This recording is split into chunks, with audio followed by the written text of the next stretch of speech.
Let's talk about the episode. Let's talk about the episode. So, Gwen, how does it feel to know that your sister got more balls than you? Your sister was able to come to you as a woman and admit her part of the guilt and admit herself that I was wrong. I shouldn't have chased you down. I shouldn't have chased you, over them stairs. I shouldn't have bothered you. I shouldn't have grabbed your arm. I should have done none of that. That was my fault and I'm sorry. I wasn't thinking right. I was clearly upset and mad that you slept with my husband and now you pregnant with my husband. You supposed to be my half sister. Now you having my husband, baby. I'll admit I was wrong. I shouldn't have done that. That was bad of me. I wasn't thinking. I was angry. I didn't think of your child as a human being. I was in my feelings. I was upset because I didn't want my sister having a baby with my husband. How does it feel, Gwen, to know that Abigail got more balls and more woman than you will ever be in your life, Gwen? I just want to know, how does that feel? Because you give me a little bit, but then you turn around and slap me in the face later. Just when I think you're about to spice things up and you're about to get good, you always got to come back with that backhand and slap the hell out of me. Every time. And I didn't mean to say that, but tonight Gwen, now come on now. You got to stand in your truth somewhere in this situation. You already had Xander taking your bag. Xander then took half of your flag. He almost lost his best mate over you. He almost, got his name slandered, which I don't know, like Xander said, don't worry about the retraction of the story. My name already bad, my reputation already shot, so I ain't worried about that. You my best mate. Of course I couldn't be mad at you. But how does it feel though? You got Abigail coming to you as a woman and apologizing to you, admitting that she was wrong that day you went tumbling down them stairs, and you ain't even much got the balls or woman enough to come clean about, or partially come clean about what you did. Just like Abigail was woman enough to come to you and tell you I was wrong in that situation. I handled that situation so wrong. And then for you to come and tell this woman, you know what, I'm sorry too. I'm sorry for the stuff I did. Them tears, I said, oh, she finna give me a whole performance. I said, now I congratulate Abigail. Abigail gets a clap, a pat on the back, and all for that, because I knew that took a whole lot out of Abigail, because Abigail the type of person, she don't think she should apologize even when she wrong. She's not gonna apologize to you. But from woman to woman, sister to sister, you could have gave her a little bit more than what you gave her, Gwen. Just like I said, just when I think you gonna give me a little piece of you, just a little piece, you always come back with that backhand and slap me. At this point, why are they showing you? Well, we can see you having sex with Xander. So we can see you right here sneaking around with Xander. Why is they showing you? Why you got so much camera time? Cause we really ain't into Xander like that anyways. I'm not the only one that fast forward Xander when Xander come across my screen. All the time I entertain Xander when he, trying to act like he a bad boy, trying to hold somebody hostage, holding a gun on somebody, or trying to act like he Billy, you know the word, Billy B.A. Them the only times I entertain Xander, or when he telling somebody off, or when he got insults. Other than that, that love mushy stuff, when it comes to, no, I don't look for Xander for that. When I see Xander, I want to see Xander talking slack, talking slick, roughing people up, got all mouth, fighting with EJ. I want that Xander. I don't want this Xander that we getting with Gwen at this point. We already know they finna have a relationship already. We already see that coming from the scenes we done saw. We already know it's only a matter of time before they make it official and start dating and stuff. At this point, why are y'all showing Gwen so much? Can we write her on, cut her scenes a little short? I mean, she ain't giving us nothing we want. Every time we catch her in a situation or we think we gonna get a little piece of a lie she been holding on this whole entire time, all we get in the door and get pushed back out. So what's your point in showing her days? It's just a waste of time. That's why I don't entertain her like I should. And I was entertaining her when Abigail came in there. And I said, well, you know, Abigail, not the type of person that apologize. You'll barely get an apology out of Abigail. I knew it was going to be good on Abigail's part because I knew Abigail came with good intentions. But on that thing end, I knew it was going to be a whole bunch of BS. And when I heard that first word come out, I said, oh, Lord, I didn't sit here and watch this mess for what? I didn't sit here and watch this for what? She not going to come clean. She can't partially clean about ever getting and push her down the stairs. She give us a little piece and move her hand, and then the whole rest of it is a whole bunch of, you know, you don't want to hear. Gwen, the only thing you doing is making this worse for yourself at this point. Abigail done clean her conscience.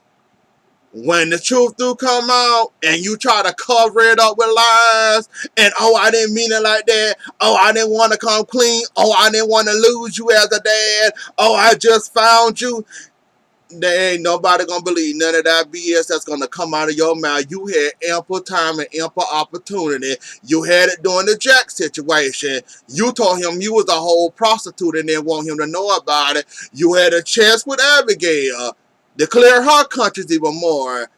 What you did, oh, well, you know, you didn't push me down the stairs. You know, I kind of lost my balance after you grabbed my arm. Oh, no, it's fine. I know you was mad and upset. You didn't do nothing wrong. So when the truth come out, which is gonna come out eventually, just like Pauline and her, you know, keep on messing up with the grandma and then the grandma and the auntie, it's gonna come out eventually. I hope it come out during this devil possession thing. I hope it come out then.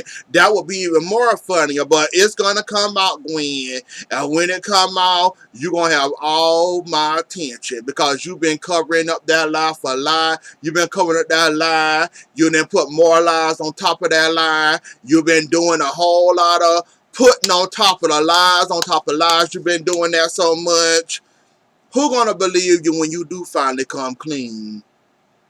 Jack sure as hell not gonna believe you because he already know you didn't lie. You didn't lie so much. He already know Xander was doing this trying to protect you, and then Xander told him, "Oh no, it's fine. I was just covering for her."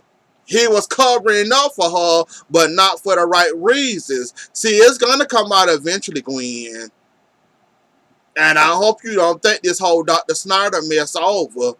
Because we didn't see many people die in Salem and leave a note or a clue to what really happened. And I wouldn't be surprised. The shock is somehow Jack get a letter to his dog explaining why he died. And we didn't see that happen many times on the stories. You know, if you read this mean I'm dead. You're probably wondering why I died and spell it all out for them. You know, it can't be proven because Dr. Snyder covered that up for you, smart as he was, and did all them hours in college covering up your lie. But yeah, I wouldn't hope you keep on lying your way through the truth. Keep right on lying. It's only going to make it more interesting and more good when they crack you open and try to sit you down and they want to know the truth and they still don't believe you because you done lied all this time. Abigail conscience is clear. It's yours. You finna find love again in a criminal. I hope you don't plan on being happily ever. Because, yeah, karma has a funny way of playing with you. Just like you didn't found Xander and you didn't find the man that you love and love having sex with. You just sit back and wait on it. And I'm going to sit back and wait on it too. Now, Marlena is possessed by a devil. The devil came from Doug and then jumped in Marlena's body. Marlena basically saved Doug's life because the devil told her, if you don't let me in you, I'm basically gonna Doug. So she agrees and say, come on in. And now she rock around here with yellow eyes and a distorted voice, acting like she a devil. Let's see how many of her actual relatives, John. Let's see how many of those really know Marlena and her mannerism. And let's see how many of those catch on before it get too late. I ain't got no faith in John catching Marlena. And y'all so scared about this story coming out. Why? Yeah, you and John didn't have a great clean cut past. Yes, y'all were cheating on y'all significant other when y'all first started out. Who cares? Marlena, Salem think you walk on water anyways. What is this devil possession and the way you and John ended up going out and dating and all that? So what does that come out? Everybody in Salem knows you walk on water and you can part the water. You can part the sea if you want to, according to Salem. Why do you care if Johnny write this movie or not, or create this movie? Because you got a clean cut reputation in Salem. People in Salem think you're their God and think you can't do nothing wrong anyway. So I'm just saying, if this stuff happened to come out about the devil possession and you know how you and John, y'all know, was cheating on y'all significant others when y'all first met each other, and then y'all happened to fall in love, and then y'all ended up, going out all these years, I don't understand why y'all so scared of the truth all of a sudden. I mean, the people that been around y'all for years know about this already. They just choose to keep their mouth shut and agree not to talk about it because it's y'all and basically it's none of our business. That's how half of Salem they got together anyway. So I'm not understanding why would y'all care so much about what people will think of y'all.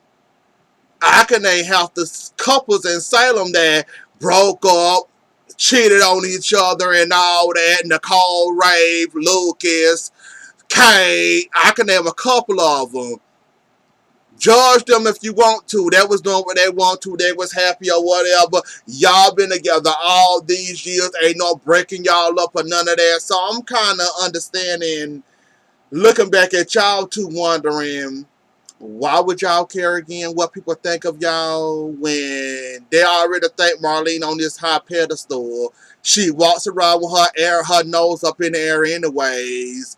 They think she walks on water. They think of John as a Salem celebrity. So I'm trying to understand, if this stuff do come out, do y'all think that's gonna put a knot in y'all reputation, or y'all think people gonna look at y'all weird, strange, or I'm trying to understand John and Marlena. Everybody go through things, everything, stuff happens, all this happening live, and y'all basically a love story that started out via the cheating, and y'all made it all these years strong together as a couple. And y'all embarrassed about y'all seedy first start? That can be our best novel. That can be our best movie. And y'all embarrassed and ashamed of that, the devil possession and all that. When Andre, the reason why that whole devil stuff started with Marlene, and I don't get it, John and Marlena, but okay. I won't understand it. I don't get it. I don't know why y'all so scared of it. Um, Half of Salem ain't got no room to talk anyway, so y'all just want to hold on to y'all tight green reputations? Is that what it is? They hold y'all up to this high standard, and everybody else down here, and can't nobody touch John and Marlena's standards. And if this stuff come out and younger generation knows about this, it's gonna knock y'all tree down a little bit, or gonna knock down the whole tree against y'all, and they're gonna be at pitchforks and fires at y'all house, and everybody gonna riot. And I'm trying to understand why y'all so scared of this coming out. It's better than come out than for somebody else nosy to come around and spill it all out for y'all and not do y'all justice. It would be better for y'all to let Johnny do the story and y'all can control the narrative. Cause it could be a nosy person that can come behind Johnny or Will and can write this and make y'all look 10 times more worse than the story is. We see this happen every day, and we didn't see this happen on soap operas before.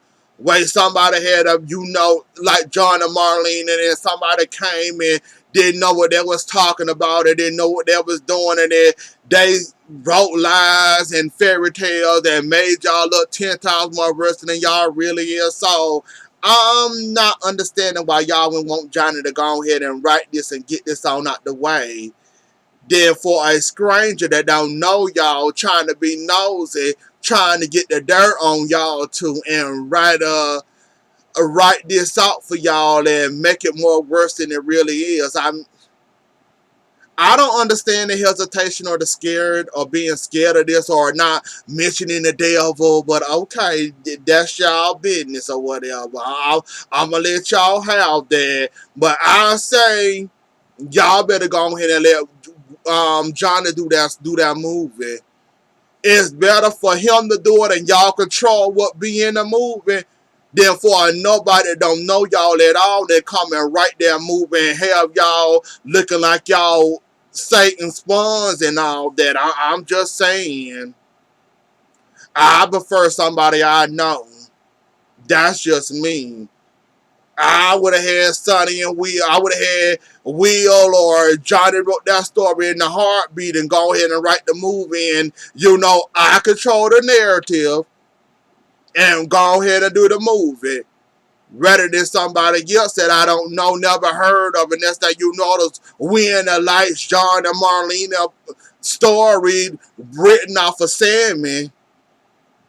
I mean, you can't have it your way. It's gonna come out just like this Gwen mess gonna come out. I mean, I'd rather control the narrative though. So I'm not understanding what's the big deal. Really, I'm not. And if y'all worried about half a Salem, how y'all met, how y'all was cheating on y'all significant others and all that coming out, who cares?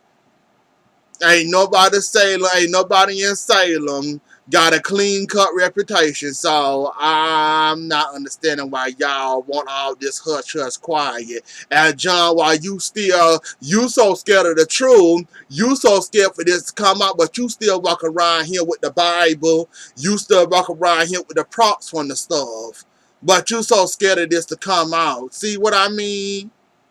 Which one y'all rather have? Somebody you know that you can control the narrative, or a nobody, a big shot coming, want to use Sammy, but use y'all and write y'all story and add stuff and tag stuff and putting all type of stuff into the ingredients that shouldn't be there. I'm just saying I prefer Johnny. At least I know what I'm getting into. But it's y'all story. Um...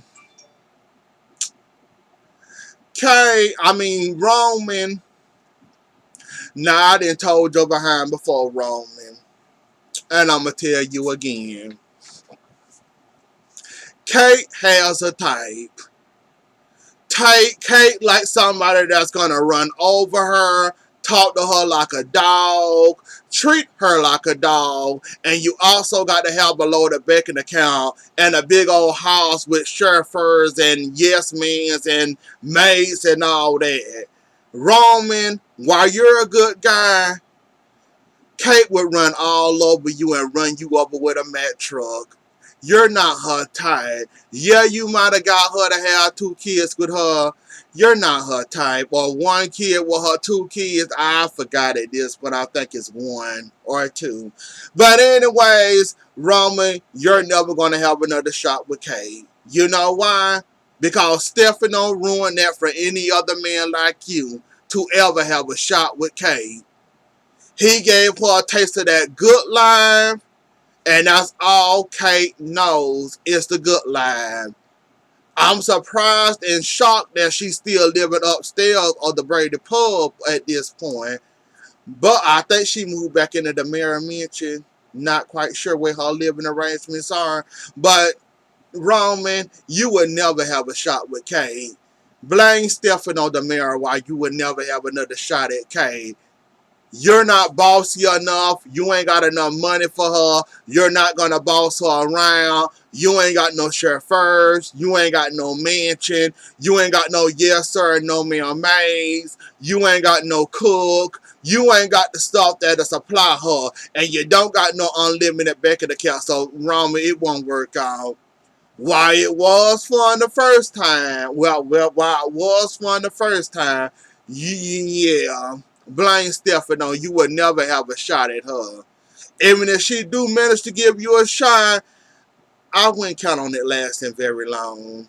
But because ever since Stefano, her whole world has been turned upside down.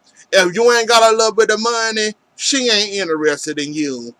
You can't count up the Stefano money. You can't count nothing. You can't count up the none other millionaire. Kate like money. You don't have that much. You will never have a shot at Kate. So while you right here trying to get your second chance with Kate, don't waste your breath. Please don't. Roman, I love you, dear. I like seeing you. I love it when they show you, but give it up. Kate have a type, unfortunately. And you're not her criteria. You don't even much fit in a little box that she wants that she wants you to put her in. So, Roman, give it up. Don't hurt yourself. Please don't, because it's not gonna work out. And yeah, never gonna work out. And then you ain't gonna be happy. Now, Brady, you get what you deserve. Why would you go run your happy behind over there to Victor, calling yourself tattletaling on Philip, knowing that this was not going to turn out good for you, and then it turned out worse for you? You thought Victor was going to be on your side when it came to Chloe and that Chloe and Philip dating. Of course, he going to tell you to go off the Chloe and break them up. He don't like Chloe. Of course he gonna tell you that. He didn't like Kristen with you. But like he said, the bar so low with you, he'll prefer you dating Chloe than Philip. That means he can focus on the money and not focus behind Chloe. So of course he gonna do that. You surprised or shocked what Victor did to you? I actually thought it was hilarious, actually. I bust out laughing when he told you that. Told you to go off the Chloe. That's what you get for being a snitch and telling on a grown man. I sat there and said, and you thought Victor was going to be on your side. I said, first of all, you went on a dummy mission anyways. Third of all, you already know how Victor feel about Chloe, so you already know he can get Chloe out of Brady, out of Philip's orbit. Of course he's going to use you. How many times has Victor not used you to handle a situation for him? You thought it was going to be different.